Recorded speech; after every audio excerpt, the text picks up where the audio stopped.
BlackCurse podcast, the BlackCurse podcast, the BlackCurse podcast, the BlackCurse podcast, the BlackCurse podcast, the BlackCurse podcast.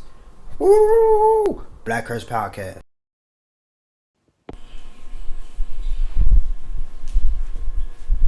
Ah man, Kwame Brown been going hard, you know what I'm saying?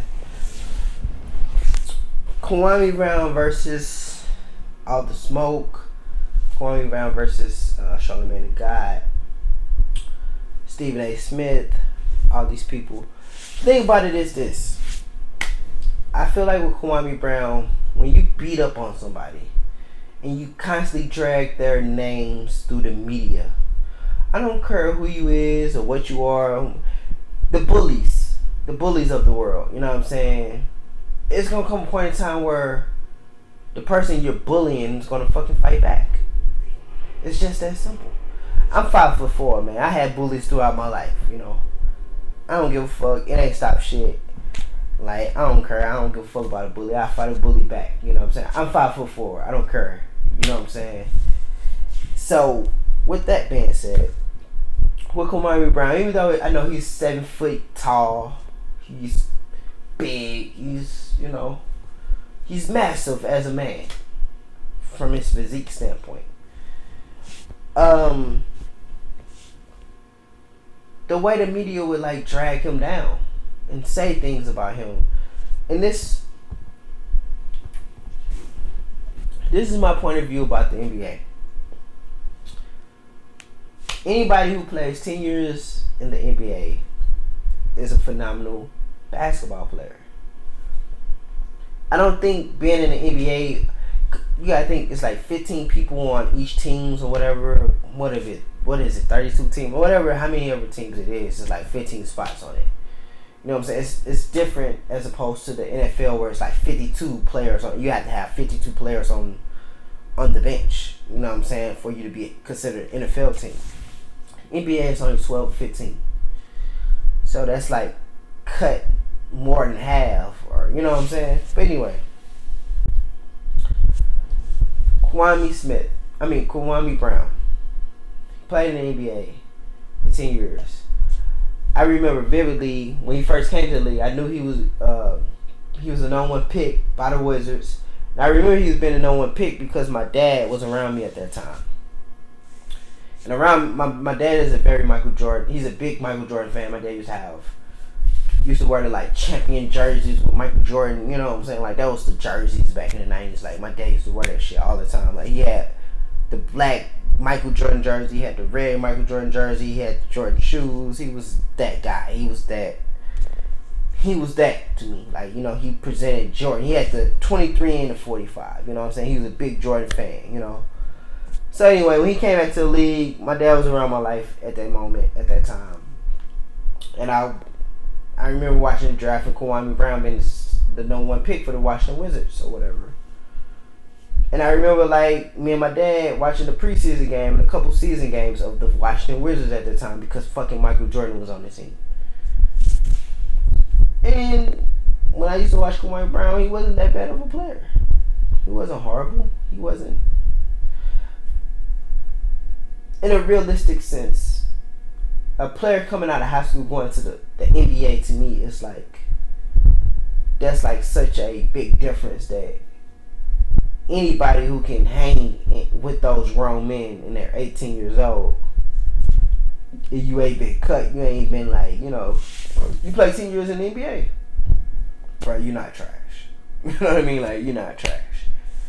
Matt Barnes, Steven Jackson, it could have been a sense of jealousy because he's the number one pick and they was whatever pick they was, you know what I mean? And they feel like they had a better career, this, that, third. But do know this. You can't be what you are due to the environment you're put in.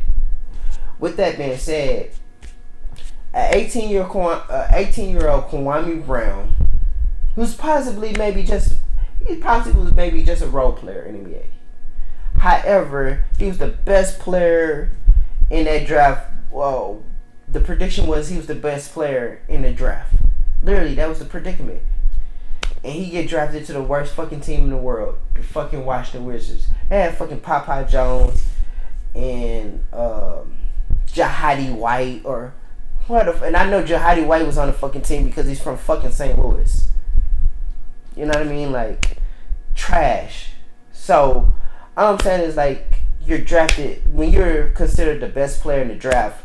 You're going to the horrible teams. Those players are not that bad. It's just the fact that you're not going around people who been in like the teams that are good, that are actually good. They got veterans on the team. They got players that's been to the playoffs, been in this situation, been in. Bro, you going to the Washington Wizards where they're trash. What the fuck do you expect a number one pick to be if you're not fucking Allen Iverson or fucking Kobe? I don't even know if they was number one, but I'm just saying fucking number ones. Like, that was good. They were actually really good. They won championships. That's one in a million chance. Like, most number ones are bust. But anyway, Kwame Brown played 10 years in the league. I feel like what he said about them, I feel like they was probably hurt by it, what he said. You know what I'm saying? Because he called a bunch of niggas who are in media, which media is owned predominantly by white people. So the niggas that you do see, white people put them there. That's a fact. That's not a joke. That's not somebody playing. That's literally like reality. The niggas that you see on fucking TV were put there by white people because white people own the shit. That's a fact. What they are and who they are, who knows? Who cares? It doesn't matter. But the fact is, they didn't independently do their shit. They didn't independently create their shit. All we know is that that shit is owned by white people, and the niggas we see are the niggas we see. That's period. So anyway, if you say like, okay, niggas we do see, when we do their history, when you look at them, you can be like, they ain't solid or whatever. It depends on how you feel about it, how you view them. Steven Jackson, Mac Barnes.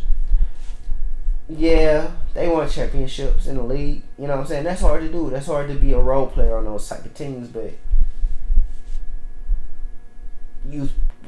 with you being drafted so late in whatever draft you came in, bro, you was on a good team, bro. You know what I mean? You was put in a good situation. You weren't put in fucking Kwame Brown, who was the number one pick, and you're the number one pick. You're the prediction, so you're going to the worst teams, bro. And you probably only a role player. You probably really good, but you're a role player, bro. Everybody ain't fucking LeBron James. And to call this man trash and drag him down like y'all dragged him down, man. The pressure, the this, the that. You know what I'm saying? And I fuck with Kwame Brown for standing up for himself, for saying something about it. You know what I mean? For speaking on the media and black people in their roles and presenting black men in a certain way. I get that. Like, I fuck with that. So, I don't know. I fuck with the Kwame Brown and what he's doing. And I don't look at him as crazy. I don't look at him as crazy, man. This is the thing with me. Any black person in America who's considered crazy, it makes sense. It makes all the sense in the world. You can't be okay with this shit and be real.